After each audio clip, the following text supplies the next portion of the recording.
हमारा संदेश का शीर्षक है शुल्क चुका दिया गया है क्योंकि दाम देकर मोल लिए गए हो, इसलिए अपने देह के द्वारा परमेश्वर की महिमा करो। पहला कुरिन्थियों के नाम पत्र 6 अध्याय 20 वचन। बहुत पुरानी बात है। मैंने एक व्यक्ति के बारे में सुना था जो समुद्री जहाज से यात्रा कर रहा था। उन दिनों समुद्री यात्राएं बहुत लंबी हुआ करती थी। उस व्यक्ति ने सोचा, मेरे पास जहाज के महंगे भोजनालय में भोजन करने के लिए इतने पैसे नहीं हैं। सो उसने खाने की सूची चीज़ें बाहर से खरीद ली और एक बोरे में भर लिया। जब जहाज में भोजन का समय होता तो वह अपने केबिन में जाता और बोरे से कुछ निकालकर खा लेता। 3 महीनों में यात्रा समाप्त हुई। सब यात्री जहाज से उतरने लगे। शिष्टाचारवश जहाज का कप्तान सबसे हाथ मिला रहा था।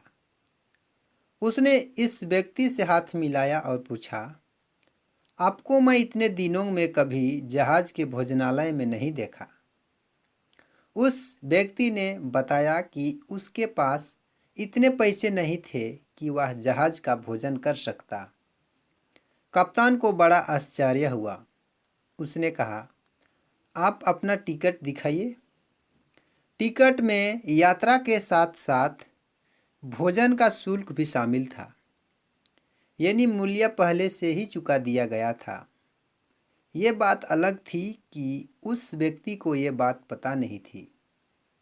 मित्रों, हम बहुत बार अनजाने में दुख उठाते हैं और यह नहीं जानते कि यीशु ने हमारा मूल्य क्रूस पर पहले से ही चुका दिया है। उसके मार खाने से हम चंगे हुए। यशायाह 53, उसके बलिदान द्वारा हमें अब्राहम की सी आशीष मिली और हम सभी शाप से आज़ाद हुए। गलातियों के नाम पत्र 3 अध्याय 14, उसके बलिदान के कारण अब हमें जीवन ही नहीं लेकिन बहुतायत का जीवन मिला। यूहन्ना 10:10, जीवन तो कोई भी जीता है जब तक नहीं मरता, जीता है, लेकिन यीशु ने हमें बहुतायत का जीवन जीने के लिए बुलाया है। आइए इस बात को भली भांति समझ लें कि हमें उस यात्री के समान अकारण परेशान होने की जरूरत नहीं है, क्योंकि हमारा मूल्य चुका दिया गया है। आमीन।